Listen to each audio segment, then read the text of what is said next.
Hi, I'm Mark for CPR Certification Institute, and today we're going to review some safety tips when using an automatic external defibrillator. Now, AED technology has shot through the roof over the last decade. You can't go out into public without finding an AED hanging on the wall. You're going to find them in shopping malls, airports. I found one in a bathroom stall the other day. So AEDs are out there, and we want to use them because they're our best chance for saving an adult during a cardiac arrest. But we have to remember what these devices really do, which is stop your heart. That's right, they stop your heart. So they demand a little respect. So let's review the safe operation of an AED. First, be familiar with your equipment. If you have an AED, know how to use it. Review the owner's manual and be familiar with that device. Next, implanted devices. Most implanted pacemakers or pacemaker defibrillators will be implanted under the patient's left clavicle. That's why when you apply the pads, you'll put them on the patient's high right, low left. And that's to avoid placing a pad on top of or over an implanted device like a pacemaker or implanted defibrillator.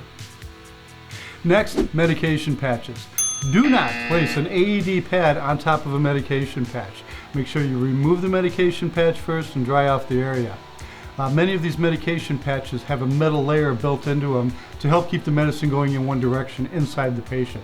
So again, do not place an AED pad on top of a medication patch. Now, should the patient have, say, a birth control patch on her hiney, we don't have to go looking for that. We're only concerned about the medication patch placement wherever we're going to put our AED pad. Next, gaseous environments, explosive environments. When can this happen? Well, it can happen in a workplace if you're using flammable gases.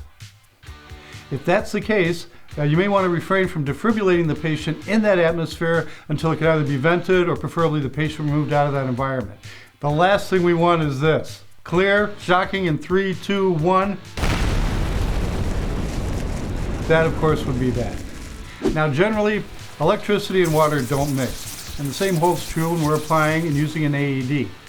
So we want to make sure that the patient's chest is dry before we place the pads. This is for a couple of reasons.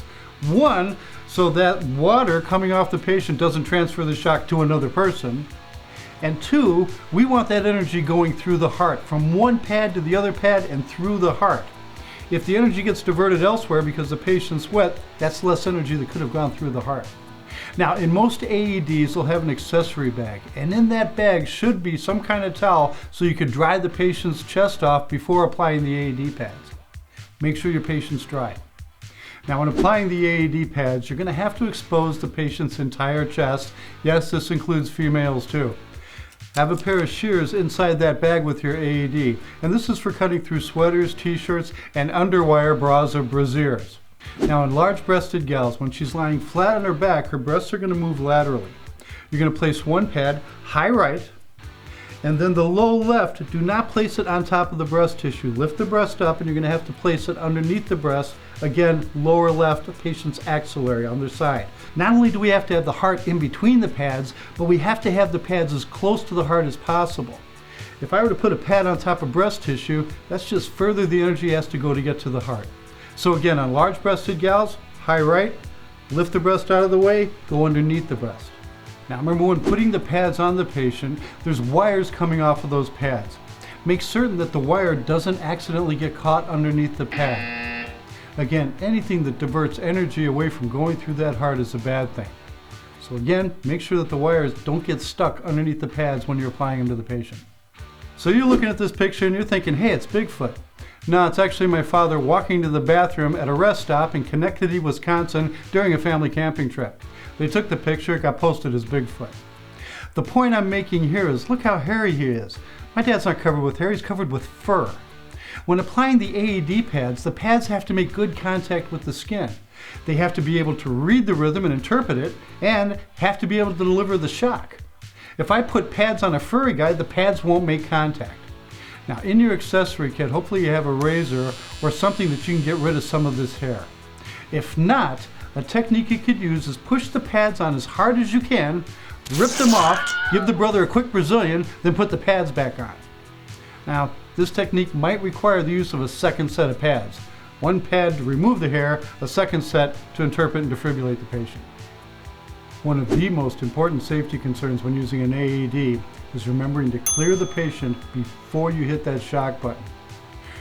Before you hit that shock button, you look from the head to the toe of the patient, make sure no one's touching the patient. I'm clear, you're clear, shocking in 3, 2, 1, administer the shock.